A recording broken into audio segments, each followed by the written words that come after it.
Всім привіт! Вітаю вас у щоденниках подорожі до Південної Індії. Сьогодні наш останній день на Гоа і взагалі в Індії. А отже, ласкаво просимо у фінал.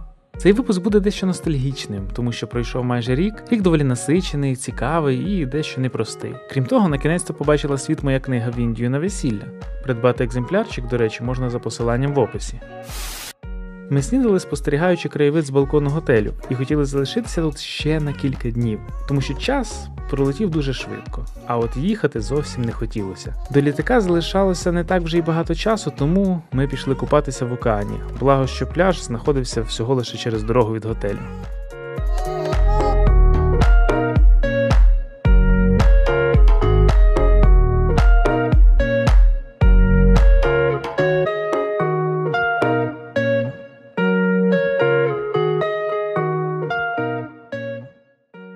Мені всі казали, Південна Індія тобі набагато більше сподобається. Тут красива природа, тут ти зустрінеш набагато менше scams, афер, але насправді, я думаю, малося на увазі спроб тебе обманути, якби.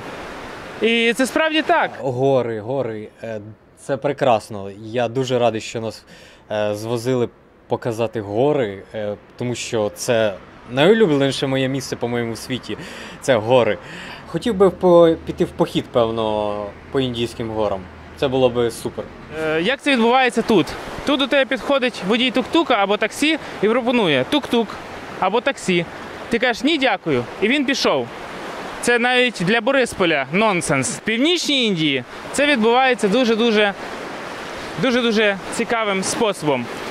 Перш за все, чувак підійде і запропонує тобі таксі.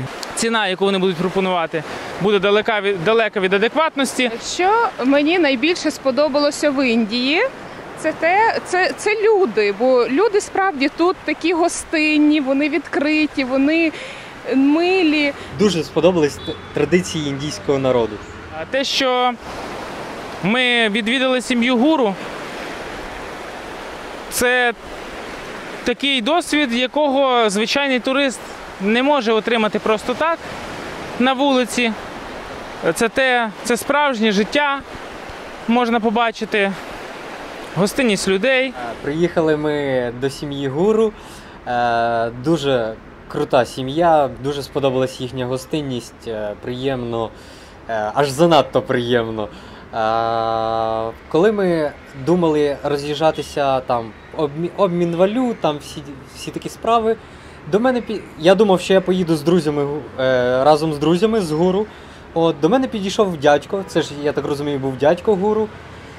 Він підійшов такий і каже, сідай до мене на байк. А я такий, кажу, навколо прокатаємося, просто спробуй. І він мені щось там махнув головою, окей, я думаю, прокатай мене навколо, прикольненько. Ми сіли, і він погнав, просто прямо їде. Я думаю, де це коло? А він мене, оказується, захотів звозити на сік, точніше фреш такий, з порубленими фруктами. Манго, ананаси і ще якісь, не знаю, ще які там фрукти були, не розібрав. Було забавненько, тому що я з ним порозмовляти так і не зміг нормально, бо все було на мигах, дякую за сік, що ми робимо, куди ми їдемо. Це було забавно.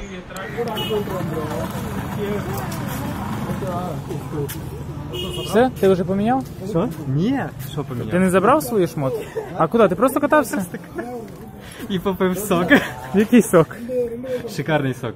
Їхати на мопеді було дивно і незвично, так як я не їжджу на мопедах. І в деякі моменти, коли ми розганялися до кілометра 40-50, мені ставало стрьомно навіть. Так як трафік величезний, було так якось захоплювало дух. Бо коли ми пролітаємо якісь перехрестя, ти не знаєш, де звідки що вилетить. Дорогою назад до готелю не змогли стриматися, щоб не завітати в мотосалон Java, а як в нас прийнято називати Ява. Сьогодні він був відчинений і можна було подивитись.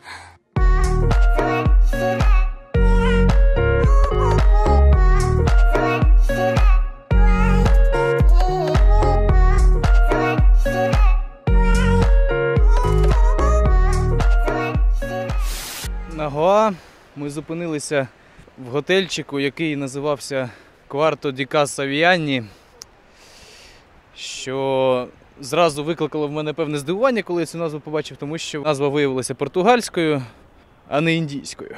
Як виявилося, у цього готельчика дуже прикольний власник, він не зовсім індієць, його мама з Португалії, батько індієць. Готельчик дуже прикольний, сама будівля доволі нова, відносно, я не знаю, років 20-30, така вже обшарпана, як і багато чого в Індії, але там доволі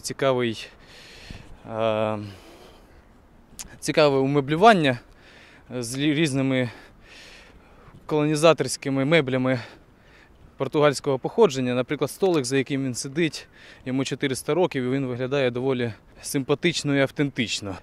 Сам власник більш такого європейського зразка, в нього підхід більш, скажімо так, знайомий для нас до ведення справ, до обслуговування гостей, до того, які стандарти чистоти мають підтримуватися в готелі. Приїхали в аеропорт. І хоча до всесвітнього локдауну залишалося ще приблизно за 2 тижні, і масочного режиму ще не ввели, та й дефіциту масок ще не було, а ми вже були свідомими та не наражали на небезпеку інших. Коронавірус. Ви скажете, звісно, як можна летіти без снікерса? А я відповім: не переживайте, все гаразд. Коли ми прилетіли, мене здивувало те, що я ні чорта не бачу в Деллі. Все покрито смогом. І я подумав спочатку, чи це я не виспався, чи то що. Але потім придивившись, принюхавшись, я зрозумів, що це смог. Забруднене місто, але що мені сподобалось, що воно незвичне, тобто незвичне європейське місто. Дуже багато людей є, срач, повний срач. Прилетіли в Нью-Делі. Журнал реєстрації в готелях. Бажаю. Цей готель розташовується недалеко від аеропорту. І він має кілька родзинок. Та, що там гріха таїти, він, можна сказати, кекс або мафін. Не суть. От ми прийшли в номер. Ось так виглядає наш номер. Перше, що я зустрів, це покажи на стіну, так, приклади руку. Це те, що в нас обоє, і стіна без вікна. І де ж вікно? Я думаю, все, канура. Але ні. Ось воно вікно. Катерина знайшла вікно. Катерина знайшла його. Ось і вікно. Давай відкриємо вікно, подивимося, який у нас краєвид. Та-да-да-да! А тут море, пальми, кокоси. Все як ми любимо. Пожежна безпека. Їжа гостра і дуже гостра. І коли ти їси ці дуже насичені смаки, ми зі своїми смаковими рецепторами трохи не звикші до цієї кухні, але вона, в принципі, мені сподобалась. Дуже мені сподобався чай масала. Я купила його собі додому, купила масалу приправу до рису теж додому. Вона інша і вона доволі цікава. Дуже цікаво те, що вони подають дуже багато цих всяких соусів, які, звичайно, з їхніми приправами. Чутно різницю чабаті, взагалі дуже смачно, але чутно різницю, коли вони її випікають на печі, а коли там десь, може, просто на сковороді. За цей час індійська їжа вже трохи набридла. Ви знаєте, де у вас вікно? Давай, роби це на відео. Давай, відкривай. Хуй!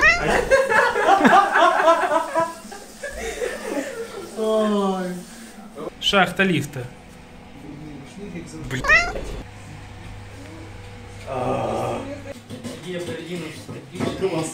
Моща.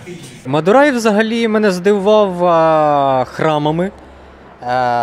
Це дуже величезний комплекс храму і, напевно, найбільший, що я бачив.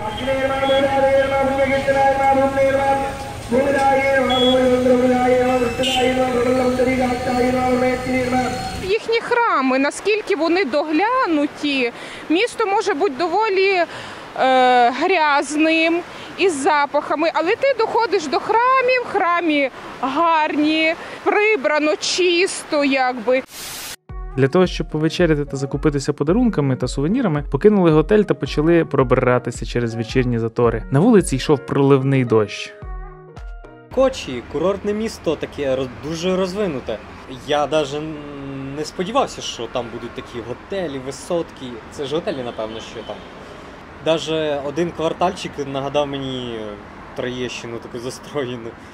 Тільки більше, новіші будинки, і це приємніше трошки виглядало. Не сильно приємно, але приємніше. Кочі і Гоа мені сподобалося найбільше. Це найбільш туристичні місця, і вони, в принципі, найбільш розвиненіші, особливо Кочі. Виявляється, там 90% грамотного населення. Але сам факт, що люди там живуть набагато краще, місто набагато чистіше, доглянутіше, і вони більш освічені. Я думаю, якась кореляція в цьому плані повинна бути. Плюс спортове місто, можна робити бізнес, є гроші, є освічені люди. Напевне, ось так це і відбувається. На Гоа в цілому гарно, прикольно. Воно нагадує більш такі звичні для нас екзотичні курорти. Гоа – чисто туристичне місце. Що Гоа? Я думаю, ми мало тут побули, щоб якийсь аналіз робити. Мені сподобалось це місце, і я думаю, я сюди ще прилечу. Алепей і Гоа – це, певно, точки, куди би я хотів би ще раз вернутися. Повечеряли мексиканським по-індійськи гострим тако. Скупилися, покинули порожній торговий центр перед самісіньким закриттям. При виході охоронець перевірив наші чеки. Доволі уважно. А наш водій, щоб не стояти в заторах дорогою до готелю, просто їхав зустрічною смугою. Чому б і ні? Назустріч всьому потоку. Цікавий досвід. Нагадаю, що в Індії лівосторонній рух. Алепей і кораблік. Це, певно, саме романтичніший момент нашої подорожі. Мені так здається. Особливо ранок. Це було прекрасно. Природа там дуже красива, насичені такі зелені кольори, дерева, рисові поля, водичка. Коли ти їдеш на кораблику, ми ночували на кораблику, між пальмочок по затоці. Це дуже красиво. Там якісь люди перуть одяг, що я не зміг зняти.